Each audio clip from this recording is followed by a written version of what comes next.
Second week na tayo ngayon. So, nauna na yung God's greatest priority, yung family natin, the first week. Ngayon, ang pag-uusapan natin is the uh, loving like Jesus. No? Loving like Jesus. Ang loving like Jesus, parang unat iniisip ko, parang ang hirap yata nito. Kasi si Jesus, 100% tao siya, perfect, at 100% Diyos siya. Paano nating gagayahin yung pag-ibig niya para sa atin? Yung ma-express ba natin yung katulad ng ginagawa niya? Ako, sino nakakapanood ng mga chosen, mga series? O kapiraso lang. Minsan may mga sa YouTube na yung mga kapiraso lang. Hindi siya yung parang kapalit dun sa Bible study or sa pag-Bible reading natin. Tulad ngayon, Genesis tayo. Hindi siya kapalit doon. Pero, it reinforce kung ano man yung, siyempre, nabasa natin. Nabivisualize mo kung yung panahon na yon, ganun nangyayari.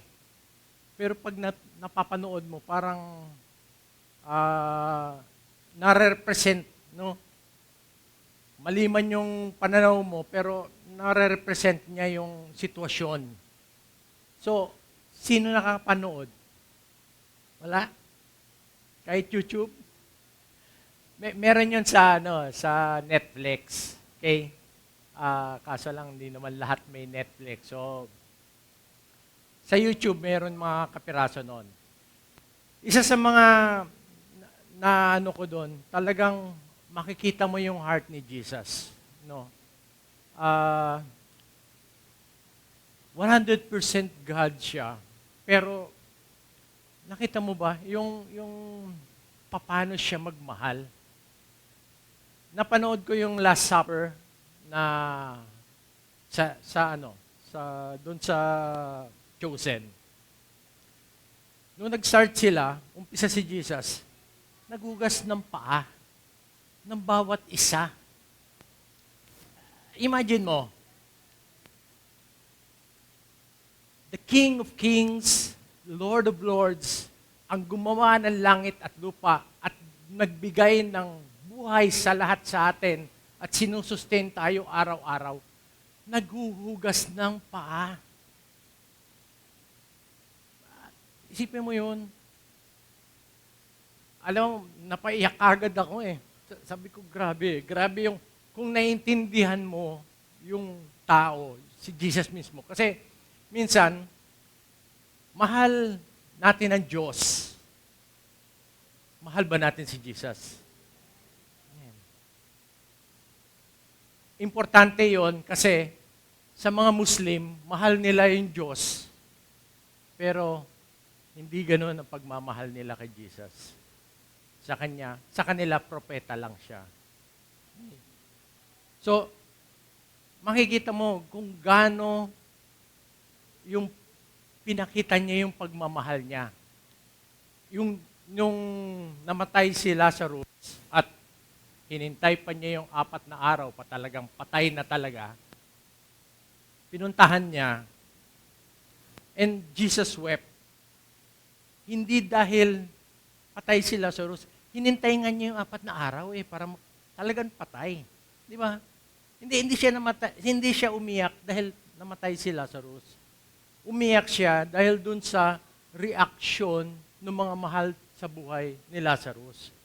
Anong sabi sa kanya? Kung nandito ka lang, hindi mamamatay si Lazarus. Para nga ang hirap i-share sa kanila na ako yung resurrection and the life. Who believes in me, although he dies or she dies, will never die again. I give life. Ang hirap niya, ano yun eh. Kasi, hindi siya normal. Walang taong ganon. Walang ni isa. Si Jesus lang yon. So, nung tinanong siya ng mga Pharisees, ano yung greatest command? Sa buong Bible, ano yung greatest command? Ito yung sabi niya. Ito yung the most important. Jesus answered. Hear, O Israel, our God, the Lord is one. Love the Lord, your God, with all your heart, with all your soul, with all your mind, and with all your strength. And the second is like this. Love your neighbor as yourself. This is no greater command than this. Tayo, alam natin, yun yung new command ng Panginoon. Love. Alam natin yon. Pero ito ang hindi natin alam paano gawin. With all your heart. Hindi ka piraso hindi 90%. With all your heart, with all your soul, with all your mind, and with all your strength. So, dito talagang pag-aaralan talaga natin kung paano natin pwedeng gawin itong command ng Panginoon sa atin, magmahal. Actually, yun naman talaga yung punot dulo lahat ng Christian living. Pagmamahal. Sa bawat isa, sa Diyos. Yun talaga. Pero, ito yung isang controversial na sasabihin ko. Okay? Ang Christianity ay hindi reliyon. Kasi minsan, pipill up ka ng form. Religion. Lalagay mo, Christian. Diba? Pero sa totoo lang, hindi reliyon ang Christianity. Ang reliyon, ganito kasi, parang nag-aaral. Umpisa ka ng entrance, natanggap ka, nag-aaral ka, buong semester, may exam, tinuturuan ka ng teacher. Bandang huli, ang finals, doon mo malalaman kung pasado o hindi. Di ba? 75, sa engineering, 3. Okay na yun. Ano na kami noon? Masaya na kami sa 3. Pero, yun ang reliyon. Yun yung reliyon. Pinipilit nilang gawin lahat para i-please ang Diyos nila. At the end, titignan nila kung magwe-weigh ng yung mabuti nila dun sa masama. Reliyon yun. You try to please God. Ang Christianity hindi ganon.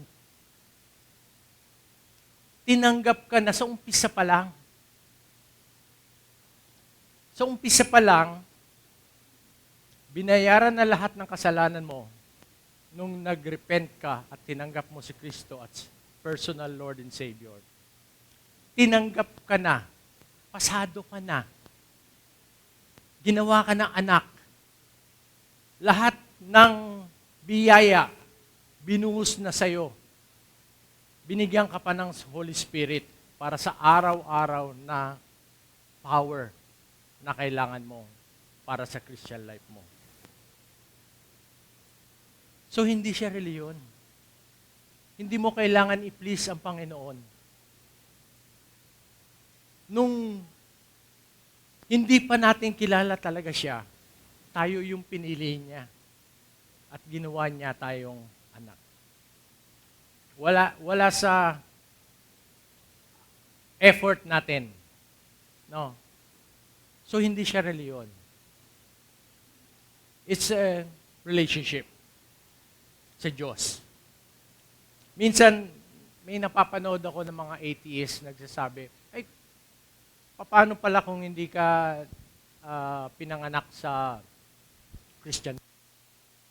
Halimbawa, sa Muslim country ka pinanganak, yung mga magulang mo, Muslim lahat, paano ka maliligtas na hindi mo kilala ang Diyos? Maliligtas ka ba? Ang sagot doon, hindi ka paparusahan ng Diyos doon sa hindi mo alam. Okay?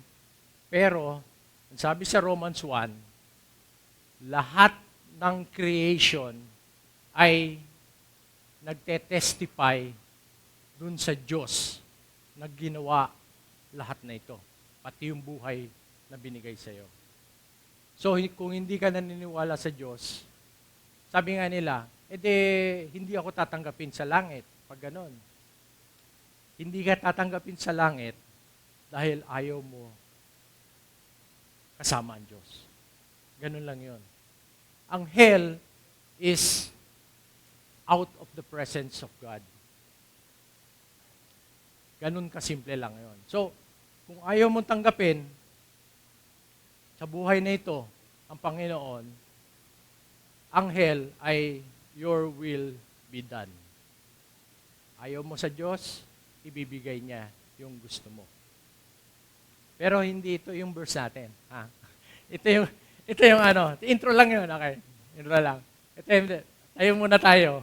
Ito yung sa Luke. Sabay-sabay natin babasahin. Okay? Ready? Go. After this, Jesus went out and saw a tax collector by the name of Levi sitting in the tax booth. Follow me, Jesus said to him. And Levi got up, left everything, and followed him. Then Levi held a great banquet for Jesus at his home. And a large crowd of tax collectors and others were eating with them.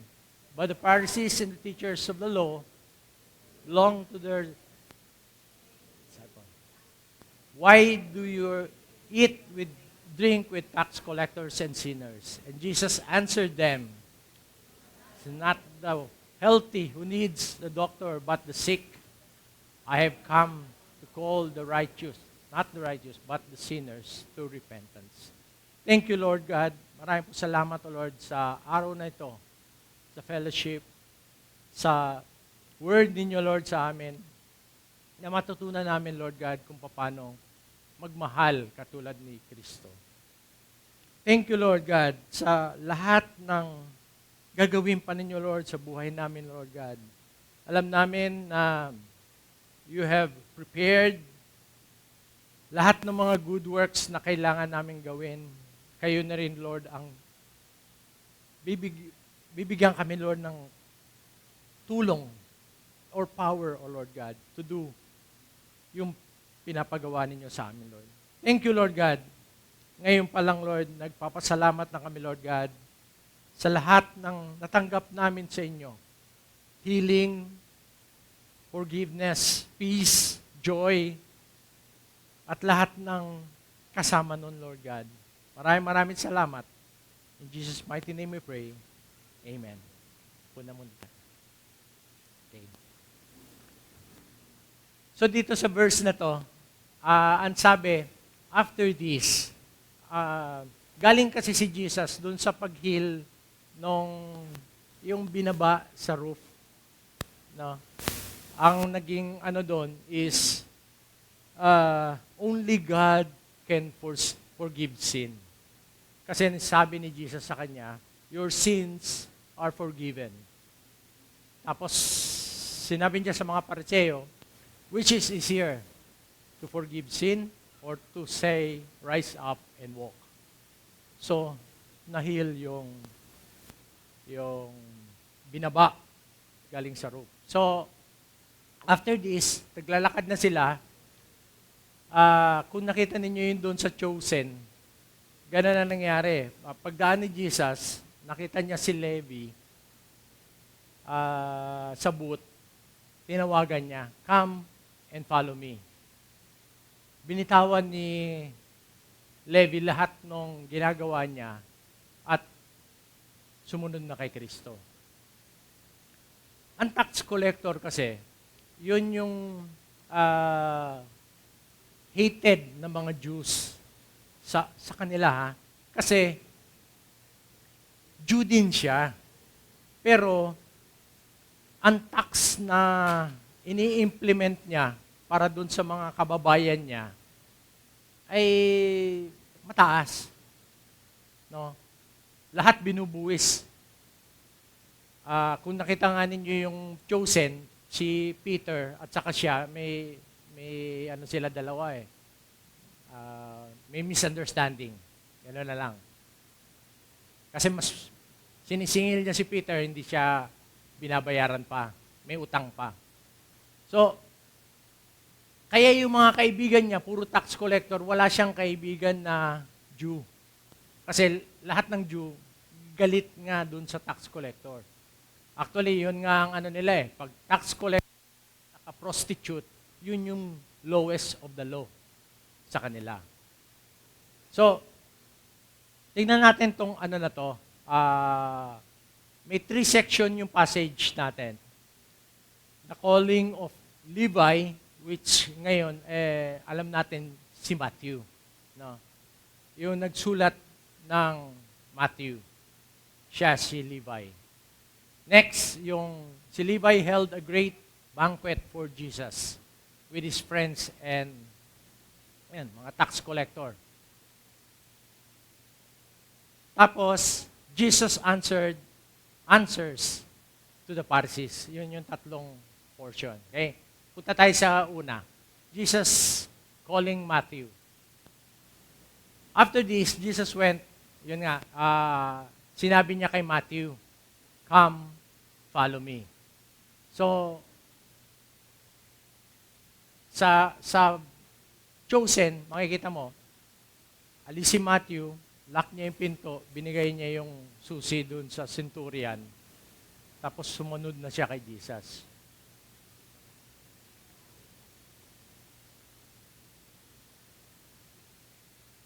Ang sabi ni Jesus sa atin, "Come to me all who are weary and heavy laden, and I will give you rest."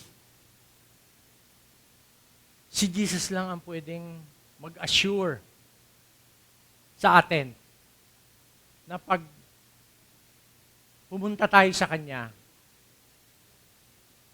bibigyan tayo ng rest. Sa mundo walang ganyan. Wala. Kahit magbakasyon ka na magbakasyon, walang rest yun. Pagbalik mo, may bayarin pa. Walang bakasyon yun. Kay Jesus lang may rest. Okay? At ito yung isang kailangan ng tao. No? Rest. Rest for your soul, rest for yourself. Ang sabi ni Jesus sa John 6:37, "All those the Father give me will come to me, and whoever comes to me, I will never drive out." Ini-invite tayo ni Jesus na sumama sa Kanya. No? Magkaroon ng relasyon sa Kanya. At hindi tayo mabibigo kung tayo magkakaroon ng relasyon sa Kanya. Narinig naman ninyo yung calling. Malinaw na talagang tinatawag kayo ng Panginoon. Ito kasi, yung tawag sa mga apostles, God Himself calling. No? Talagang mararamdaman mo eh. Kung talaga naiintindihan mo yung personality at katayuan ni Jesus, mararamdaman mo na talagang God calling you. No? binitawan nila kung ano man yung ginagawa nila at sumunod sila kay Jesus. It's a fervent call. Tayo minsan, nagkakaroon pa ng proseso. Malinaw na malinaw sa'yo na tinatawag ka, pero nagkaroon, kayo ba talaga yung Lord? Di ba? May proseso pa. Hindi tayo kaagad-agad na sumusunod. How do you respond to the call? Pag tinawag ba tayo, pag meron ba pinagawa sa atin ng Panginoon, ngayon, na meron na tayong relasyon sa Kanya, kumusta ba? Pag tayo ba tinawagan ni Lord, yes, Lord, ba kagad? O pag-iisipan ko, Lord? Baka hindi, Lord, no? Kasi kung Lord, binenta na yung buhay mo lahat, kaya siya Lord. At ang pagmamahal ng Diyos para sa atin, ang love ni Christ, it's a sacrificial love. Let's put it that way. Sacrificial love yon. Hindi siya, alam mo yun, yung mga may boyfriend, girlfriend, o nagkaroon ng boyfriend at girlfriend, parang ang love sa kanya ay a happy feeling. No? Itong love ni Christ is a sacrificial love. Kung happy feeling lang, masaya na siya sa langit. Hindi na siya kailangan magkatawan tao. Masaya na siya doon. At kailangan pa niya mag-sacrifice para sa atin. So, ang love niya ay talagang sacrificial love. Jesus wants a personal relationship with you.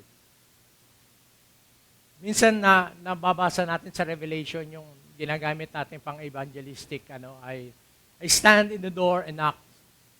If anyone hears my voice and open the door, sabi ni Jesus, I will eat with him and he with me. Parang kung bubuksan mo yung puso mo para kay Kristo, ay papasok siya at magkakaroon kayo ng relasyon. Ang love natin para sa Panginoon is not a duty. No? It's not a performance-based or performance-driven love relationship. Ito minsan ang nagkakamali yung mga ibang Kristiyano. Dito. Ligtas, binayaran na ni Kristo, may buhay na walang hanggan, nakasulat na yung pangalan sa Book of Life. Pero, ang pagmamahal nila kay Jesus is performance-based. Kailangan mas mahaba ang prayer time ko para mas mahal ako ni Lord.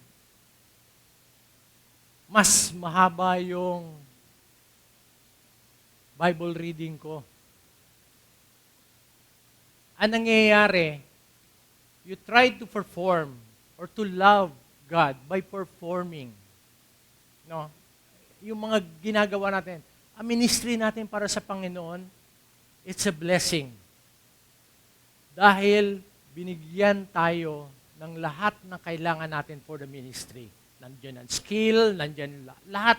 Pinrovide na yan lahat ng Panginoon. It's a blessing. But we don't love God on a performance-driven love. We don't need to perform for God to love us more. Yun yung kailangan natin maintindihan. Mahal na mahal ka na talaga ng Panginoon. Wala nang doon eh. Tayo kailangan natin, it's to show na yung closeness natin sa Panginoon ay intimate. Para naman ma-share natin yung love sa iba.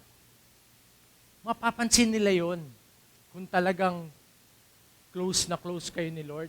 Mapapansin nila yon. Hindi ka na yung dating ikaw. Yun ang una-una. Hindi ka na dating ikaw.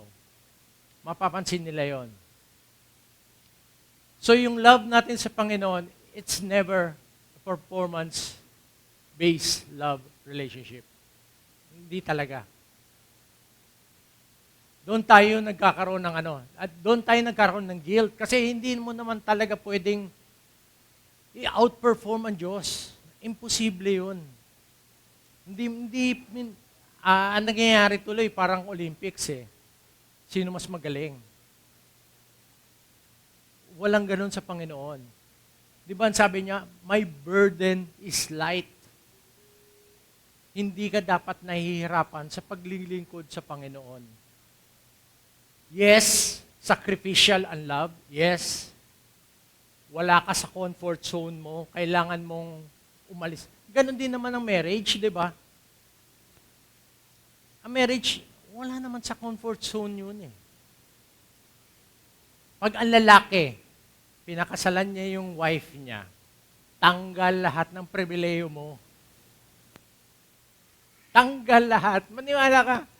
Hindi na yung pribileyo mo yung pinag-uusapan. Kasi kung pribileyo mo pa rin na pag nag-uusapan, hindi yun totoong love. Kasi ang sacrificial love gives. Hindi siya takes. It gives. Ganon din naman sa babae, sa wife. Ganon din eh. Tanggal din lahat ng pribileyo nila. So ang love na a divine love, no? Kasi ito agape, nasa New Testament lang yan. Sa Old Testament walang agape.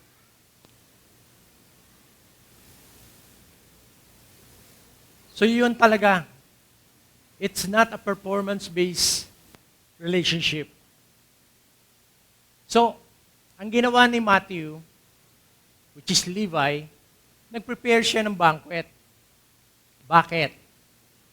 Dahil yung mga friends niya, gusto niya ma-meet si Jesus personally. Magkaroon ng personal relationship din kay Jesus. Katulad niya. Napansin niyo yung time frame? Nung tinawagan ni Jesus si Levi, kinagabihan nun, kinausap na niya lahat ng mga niya at nag-prepare na siya ng party. Party.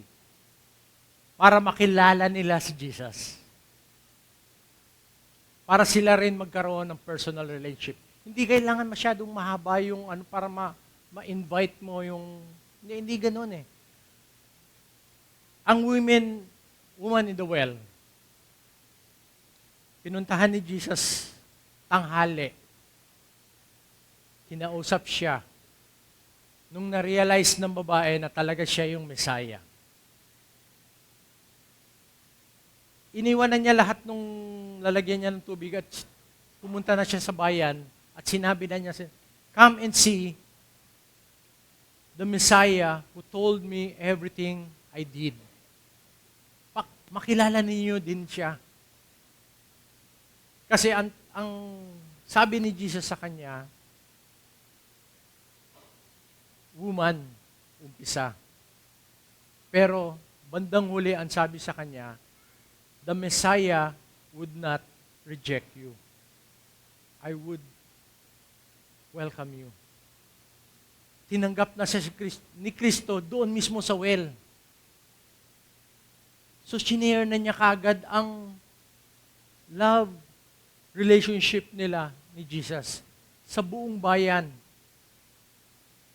Sinare na niya. So, ganun din ginawa ni Levi. Sinare din niya yung love relationship niya sa mga kasama niyang tax collector. it was Matthew's way to invite his friends to meet Jesus personally. Tayo, marami tayong pwedeng gawin. There are many ways we could share our relationship with Jesus. Doon sa mga kasama natin, mga kaklase natin, mga kasama natin sa office, maraming paraan. At ang ini-encourage natin ngayon sa Pillar Family, it's a lifestyle evangelism. Bakit? Ito yung pinaka-authentic na sharing ng gospel. Dahil nakikita sa buhay mo. Kung hindi nakikita sa buhay mo, wala rin kwenta yung explanation mo, wala rin kwenta yung kung hindi nakikita talaga sa buhay mo. Ito yung pinaka-madaling i-share. Kasi, minsan nga sila na magtatanong bakit ganun? Ibang-iba ka na. Pwede mo i-share na ang pagmamahal ni Kristo ang nagbago sa akin. Di ba? Yun lang Gusto mo ba makilala din si Kristo? Ganun lang kadali. So, marami tayong paraan na pwedeng gawin. Ito lang ang suggestion ko sa bawat isa. Pag hindi mo alam kung ano yung next step mo, pray to God. Pray to Jesus. Ituturo ka talaga ng Holy Spirit kung paano gagawin. Tuturuan ka. Gagawin niya yung way. O-open niya yung door. Lahat ng opportunity, gagawin niya. Ang kailangan lang, yung heart natin, in tune with the love of Christ. Para lang mangyari yon. Pero yung outcome, siya nang bahala nun. Kung tayo nga ang hirap-hirap iligtas, talaga yan, naligtas pa, yung mga kasama pa natin, madali na yun. Maniwala ka, kung i-reject ka nila, it's because hindi pa panahon. Pabayaan mo yung Holy Spirit ang gumalaw sa kanila. Hindi ikaw yung magkukumbinsi sa kanila tungkol kay Kristo. Ang Holy Spirit ang gagawa noon. Third, ang sagot ni Jesus sa mga Pharisees. Kaya nga, sabi niya, ang doktor, ang kailangan ng mga may sakit, hindi yung mga magaling. Sino yung sa atin na wala naman nararamdaman, pumupunta pa ng ospital? Sino ganon? Wala ba? O may check-up lang, annual, di ba? Okay naman ang pakiramdam. Pero, yun ang kasi, ang nangangailangan talaga ng doktor, yung may sakit. Sabi ni Jesus, kaya ako nandito dahil dun sa mga sinners who need repentance. Yun ang greatest need ng lahat ng tao. Savior. Kasi, ang dilemma natin, we cannot save ourselves. Kahit anong gawin mo, you cannot save yourself. We are all sinners and doomed for hell. We all need Jesus as our Savior. Jesus is the greatest answer for our dilemma. Siya lang ang sagot. Minsan kasi napapanood ko yung mga question ng mga atheists, agnostics, na bakit sobrang kitid ng pananaw ninyo na si Jesus lang talaga. Wala nang iba. Kasi sabi ni Jesus, I'm the way, the truth, and the life. No one comes to the Father except through me. Sobrang exclusive yun. Walang iba. Walang ibang daan. Yun lang talaga. Sabi nila, kung hindi ko tatanggapin si Kristo, hindi ako papapasok sa langit. Ang sagot doon, gusto mo ba pumunta sa langit? Kung ayaw mo, ibibigay sa iyo ng Panginoon. Ay, ayaw mo pala si Kristo eh. Paano gusto mo pumunta ng langit, ayaw mo kay Kristo? Exclusive talaga yon kasi si Kristo lang talaga ang kaya magbayad. Okay? Nagkatawang tao, live the sinless life. Yun, importante yun eh.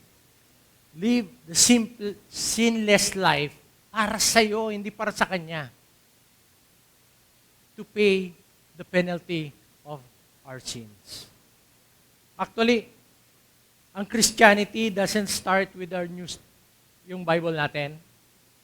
Ang Bible natin, nag-start dahil sa Christianity. Ang Christianity nag-start nung namatay si Kristo at nabuhay muli sa resurrection. Doon lang, nung nagkaroon ng power, binigay na yung Holy Spirit sa kanila, the day of Pentecost, dahil lahat sila dapat pumunta ulit sa Jerusalem on the day of Pentecost, nag-outpouring of the Holy Spirit, nagkaroon ng boldness yung mga apostles to share the gospel, to share the love of Christ. Ngayon, dahil doon sa ginawa ng Espiritu Santo sa buhay nila, doon lang nila pwedeng i-share ang gospel ng buong buo, na may authentic na message. Dahil sila yung binago. Marami mga skeptics na nagsasabi, parang ano lang yan eh, kwentong balbero. Pero paano magiging kwentong balbero na yung mga disciples ay nagtatago na dahil sila na susunod papatayin. Tapos ngayon, pwede na silang mamatay para doon sa message na nabuhay ulit si Christ. At ngayon, ito yung salvation na binibigay ni Christ sa bawat isa sa mga naniniwala sa Kanya. Authentic na authentic yon. Hindi gawa-gawa lang yon. So, Christ is the real Savior for our dilemma. Pag-share tayo ng gospel, ito yung common denominator natin, sin. Lahat tayo ay sinner. Okay? Lahat. So, pag gusto mong mag-share ng gospel, doon ang talagang sinner. You need a Savior. The love of Jesus is the only solution. Yun, ganun ang pag-share ng gospel. Yun lang talaga. Wag nang ang daming pasakalye, yung reliyon, kung saan pupunta, di ba? Yun lang talaga. We are all sinners.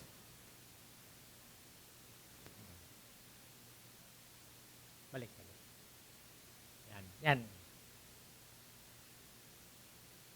Kasi, ang sabi sa Romans 5:8, God demonstrated His love for us. While we were yet sinners, Christ died for us. I-internalize ninyo yung Romans 5:8. Patay tayo sa kasalanan. We were dead in our sins. Patay tayo.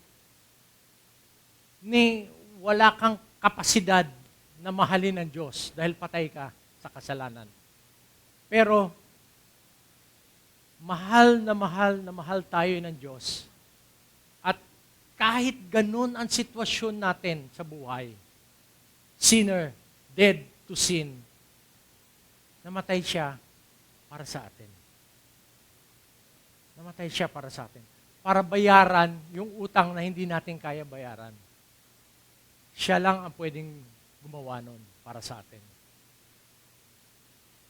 And ito yung pinaka gracious dun sa ginawa niya. Siya na yung nagbigay ng lahat ng pangailangan natin, pati yung buhay natin, pati yung hangin na oras-oras natin, minuminuto natin, we breathe our breath. Siya nagbigay. May nagsasabi nga yung Yahweh, the name of God, it's our breath.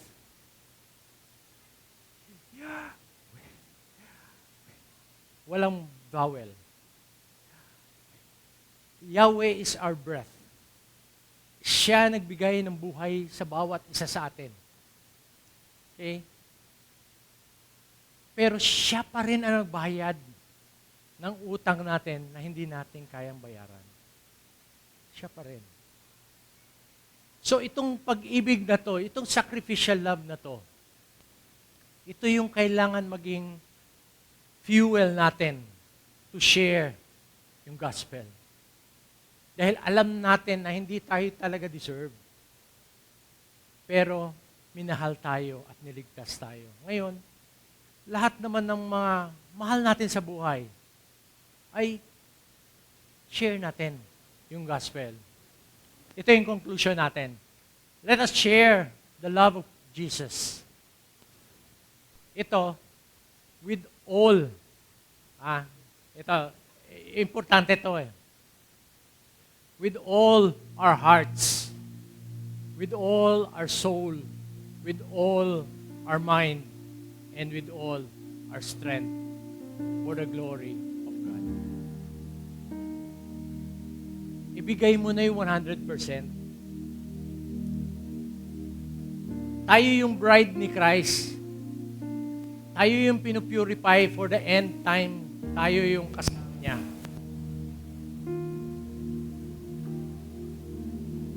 Walang nag-aasawa na hindi all in. Wala. Kung nag-aasawa nga lang para convenience, hindi talaga totoo yun. Ganon din ang pagmamahal natin sa Panginoon Jesus. Ito, all in din. With all our hearts, with all our soul, with all our mind, and with all our strength. Ibigay na natin lahat. Konting panahon na lang to. Nasa end times na talaga tayo. Hindi kayo naniwala. Huwag mo napansinin yung gera at saka yung AI at saka ano yan. Talagang end times na talaga tayo. Konting-konti na lang. Konting-konti na lang. So, bigay na natin lahat sa Panginoon. Share na natin yung gospel for the glory of God. Let us pray. Lord, maraming po salamat, Lord God, sa pag-ibig ninyo sa amin. Your sacrificial love. Lord, alam namin na hindi kami karapat-dapat, O Lord God. Alam namin yun. Alam namin yung buhay namin. Alam namin yung ginagawa namin, Lord God. Thank you, Lord, for your fellowship, for each and every one, O Lord God, na minahal ninyo at binigay ninyo dito sa pamilya namin, Lord God. Lord, thank you, Lord, na sama-sama kami magpapalakas. Hindi lamang spiritually, pati na rin, Lord, sa pagmamahal na galing sa inyo. Alam namin, Lord, na kayo, Lord, ang source ng pag-ibig, ng tunay na pag-ibig, O Lord God. Kayo, Lord, ang nagbigay, O Lord God, sa amin ng capacity to love like you, O Lord God. Kayo lamang, Lord, ang pwede magmahal ng ganun. Teach us, O Lord God, Alam namin, Lord God, dito sa mundo, marami kaming kailangan pang matutunan. Teach us to wait on you. Teach us to live our life, our daily life, na kayo, Lord, ang inaasahan namin araw-araw, O Lord God. Minu-minuto. Maraming salamat, Lord, sa gagawin pa ninyo, Lord, sa buhay namin. Thank you, Lord God, for the blessings. Thank you, Lord God, for the healing. Thank you, Lord, for everything, Lord, na binibigay ninyo, Lord, sa mga provisions, Lord God, and the blessings, Lord God, na kami rin, Lord, maging blessing din sa iba. Maraming salamat, Lord, for the opportunity, Lord, of sharing the love that you gave us, Lord God. Maraming salamat. Thank you, Lord. To you, all the glory. Kayo, Lord, ang dapat may taas sa buhay namin, O Lord God. Dahil kayo, Lord, ang gumagawa, Lord, sa bawat isa sa amin. Thank you, Lord God. Teach us, Lord, to live 100%, Lord God, for your glory. Thank you, Lord. In your mighty name we pray. Amen.